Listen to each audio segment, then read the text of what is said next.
Assalamualaikum warahmatullahi wabarakatuh. Halo pemirsa, apa kabar Anda hari ini?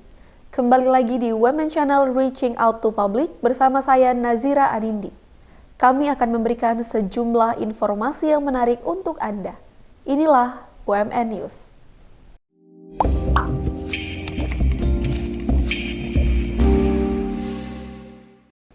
Berita pertama kami awali dengan Women Al-Wasliyah mengadakan kuliah umum untuk menyambut perkuliahan semester ganjil tahun akademik 2022-2023. Kegiatan ini diikuti oleh seluruh dosen di lingkungan UMN Al-Wasliyah.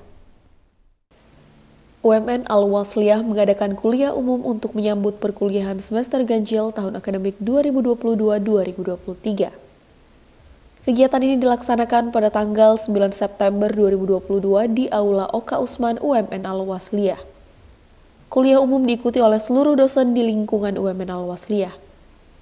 Pada kesempatan kali ini, UMN Al-Wasliyah mengundang Bapak Dr. Haji Iskandar Mirza MAG yang merupakan Sekretaris Majelis Dakwah Pengurus Besar Al-Jam'iyatul Wasliyah sebagai narasumber. Kuliah umum ini mengangkat tema mengenal karakter diri dan meningkatkan motivasi kinerja berbasis psikologi Quran. Beliau mengajak seluruh dosen di UMN Al-Wasliyah agar senantiasa membaca, mengkaji, dan menghafal Al-Quran. Dijelaskan lebih lanjut bahwa Al-Quran adalah jalan keluar dari setiap persoalan atau masalah yang dihadapi manusia. Dengan rutin membaca Al-Quran akan memberikan dampak yang luar biasa bagi kinerja dosen UMN Al-Wasliyah. Ya, implementasinya sebenarnya sederhana ya. Al-Quran ini kan memang kepentingannya untuk sering dibaca. Nah, yang sering ini Quran cuma dikaji, tapi kita tidak ngaji. Ini yang jadi persoalan besar. Itu yang pertama. Yang kedua, kita baca Quran ini kan baru ala kadar. Jadi karena kita membaca Al-Quran itu ala kadar, maka Quran pun memberikan efeknya juga ala kadarnya. Seandainya Al-Quran itu dibaca sesuai dengan perintah Rasulullah, dihatamkan setiap bulan, dibaca sesering mungkin gitu. Ini akan memberikan efek nutrisi yang luar biasa bagi kinerja dosen, bagi ketenangan hati dosen, bagi penyelesaian semua problema-problema dosen. Jadi Al-Quran ini harus dijadikan pedoman utama. Tentunya untuk dibaca, bukan sekedar dikaji. Beliau mengatakan, jika ingin dosen di UMN Al-Wasliyah terus membaca dan mengkaji Al-Quran, maka harus ada sistem yang mengaturnya. Diharapkan dengan rutinnya kegiatan membaca Al-Quran, dosen UMN Al-Wasliyah akan memiliki ciri khas tersendiri yang membedakan dengan dosen di perguruan tinggi lain. Bagaimana caranya agar para dosen bisa konsisten untuk terus belajar? Dibuat sistem. Jadi kalau tidak ada sistem, mungkin orang akan malas-malasan baca Quran. Sama, Allah buat sistem di dunia ini. Yang rajin dimasukin surga, yang nggak rajin dimasukin ke neraka misalnya. Nah, dibuat semacam sistem. Misalnya, membaca Al-Quran itu bagi dosen merupakan syarat misalnya untuk kenaikan tunjangan. Dijadikan syarat untuk kenaikan grade kedosenannya. Itu kalau sistem yang bekerja, suka atau nggak suka, walaupun dalam tanda kutip, dosen yang bersangkutan merasa terpaksa, tapi keterpaksaan itu adalah memiliki nilai-nilai kebaikan dan kesolehan untuk dirinya. Jadi karena itu perlu dibuat semacam sistem, jadi bukan hanya sekedar anjuran, tapi dia menjadi sebuah sistem yang bila mana perlu di-SK-kan oleh rektor. Itu akan sangat menjadi pecut bagi semua dosen untuk suka atau nggak suka akan membaca Al-Quran. Saya ingin dosen-dosen UMN ini harus berbeda dengan dosen-dosen lainnya. Roh Quran harus hidup di UMN ini sebagai anak emasnya Al-Wasliyah. Kalau ini hidup, maka Al-Wasliyah ini punya khitah, punya wijhah, akan punya sibghah yang luar biasa. Kita punya warna tersendiri. Al-Wasliyah warnanya tidak akan tercampur dengan warna lainnya. Karena itu Al-Quran sekali lagi harus dijadikan basic oleh para dosen dan seluruh sivitas UMN ini menjadi nilai-nilai dasar untuk karakter dan akhlaknya. Rektor UMN Al-Wasliyah, Bapak Dr. KRT Hardi Mulyono Kasurbakti mengatakan bahwa sudah ada program yang mengharuskan dosen, staf, dan pegawai UMN Al-Wasliyah untuk membaca Al-Quran. Selain itu, mahasiswa wajib bisa membaca Al-Quran sebelum lulus dari UMN Al-Wasliyah. Kedepannya kegiatan seperti ini akan lebih diintensifkan di UMN Al-Wasliyah. Ya sebenarnya kita sudah mulai bahwa semua staf pegawai dan dosen itu wajib untuk sebulan sekali membaca Al-Quran minimal 1 juz. Itu sudah kita mulai. Dan kepada anak-anak kita, mahasiswa kita juga diwajibkan untuk harus bisa membaca Quran sebelum beliau sidang meja hijau. Lebih dari itu, setelah kita mendengar paparan dari Dr.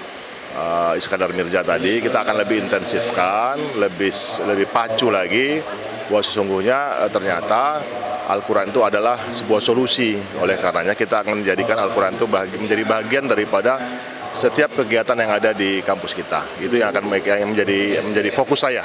Akan menjadikan Al-Quran menjadi solusi setiap persoalan yang ada di kampus kita ini.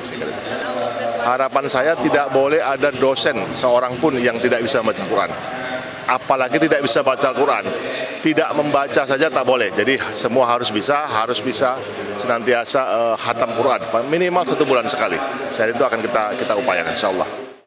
Ketua Senat UMN Al-Wasliyah, Bapak Profesor Dr. Ahmad Laun Hasibuan MPD mengatakan, dengan adanya kuliah umum ini, para dosen jadi lebih mengetahui nilai-nilai yang terkandung di dalam Al-Quran dan akan selalu memulai perkuliahan dengan membaca Al-Quran. Ya, dengan materi ini kita sudah tahu kan, tercatat kita sudah punya dengan semua Al-Quran kan, semua Quran semua, ada Quran semua, ada materinya kan, dengan mulai perkuliahan Al-Quran ya, ada siap perkuliahan Al-Quran. Jadi ini hal yang baik sekali. Kita sendiri bahwa kita kurang motivasi, masih ini kurang. Kita ke depan harus hafal Al-Quran dan sebagainya. Itu hal yang bagus. Karena selama ini kita belum tahu kan, selama ini dengan ada kuliah ini kita bahwa Al-Quran itu merupakan alat yang paling bagus untuk diterapkan dan diamalkan gitu ya. Dari UMN Al-Wasliyah, Nazira Anindi, Rifki Kusuma, UMN Channel mengabarkan.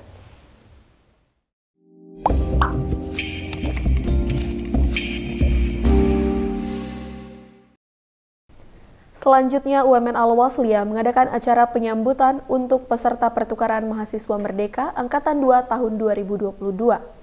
Nantinya mahasiswa yang berasal dari berbagai perguruan tinggi ini akan belajar selama 1 semester di UMN Al-Wasliyah. UMN Al-Wasliyah mengadakan acara penyambutan bagi peserta pertukaran mahasiswa Merdeka atau PMM Angkatan 2 tahun 2022.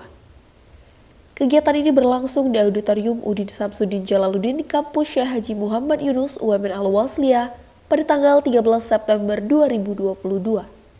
Di Angkatan 2 tahun 2022 ini, UMN Al-Wasliyah menerima 23 mahasiswa yang berasal dari berbagai perguruan tinggi di Indonesia, seperti IKIP PGRI Wates Jogja, Universitas Juanda Bogor, Universitas Garut, Universitas Kahuripan Kediri, Universitas Majalengka, Universitas Muhammadiyah Jakarta, Universitas Muhammadiyah Profesor Dr. Hamka, Universitas Gorontalo, Universitas Negeri Semarang, Universitas Pendidikan Indonesia, dan Universitas Tidar Magelang. Nantinya peserta PMM ini akan belajar selama 1 semester di UMN Al-Wasliyah.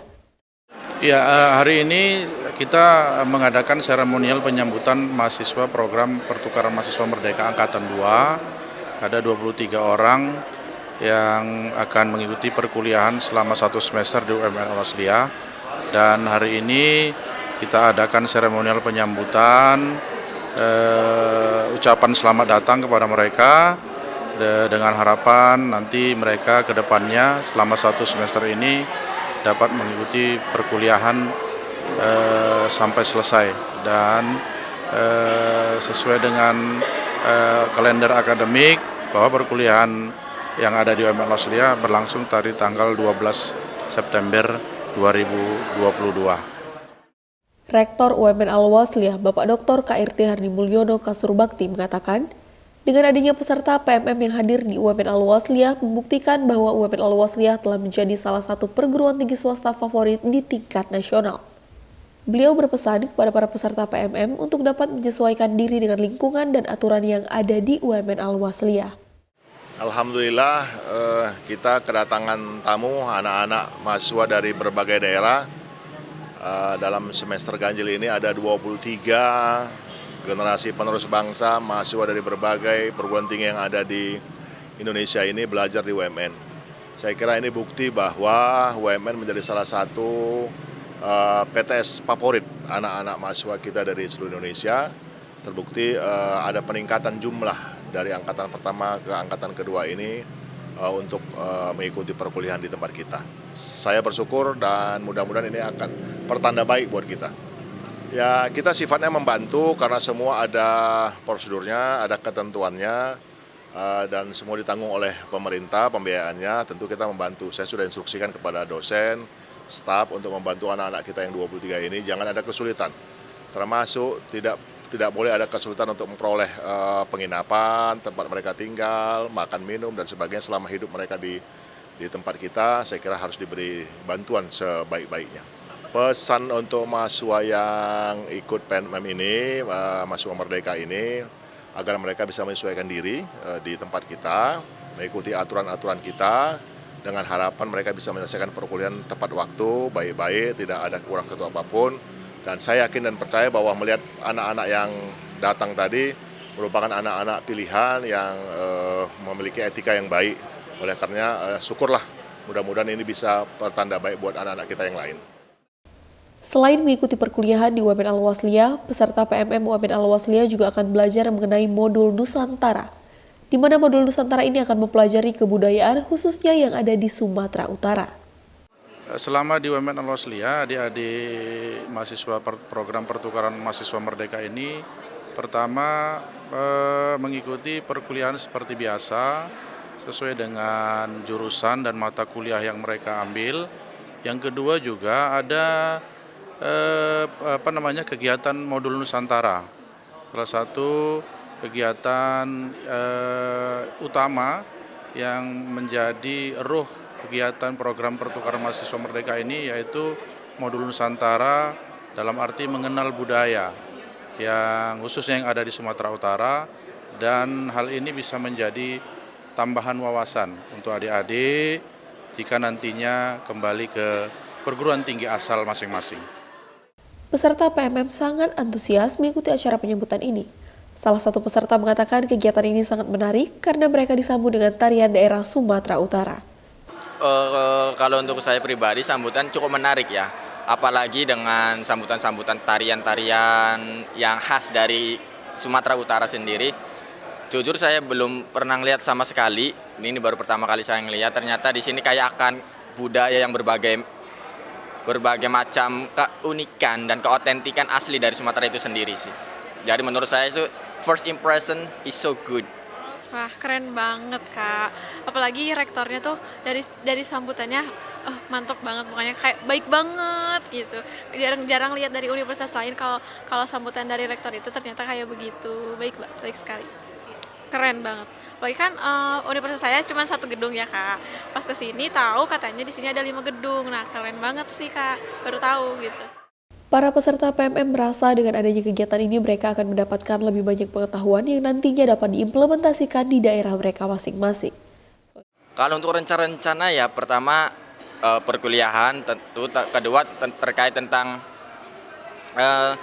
teknis atau apa yang saya akan rencanakan terkait tentang jurusan saya sendiri yaitu agribisnis, supaya menduplikasikan ilmu yang di sini untuk ke sana nanti, untuk kembali ke universitas saya nanti, terutama dalam hal pertanian, karena saya melihat di Pulau Sumatera sendiri terutama Sumatera Utara ini banyak sekali perkebunan seperti pertanian. Maka dari itu saya ingin mengaplikasikan itu dan menduplikasikannya di tanah Jawa seperti itu. Mau fokus belajar sih, Kak. Mau banyak belajar tentang di sini karena kan dari universitas asal juga sudah sudah disuruh untuk banyak belajar di sini, nanti diterapkan di sana juga gitu. Dari UMN Al-Wasliyah, Nazira Anindi Rifki Kusuma, UMN Channel mengabarkan.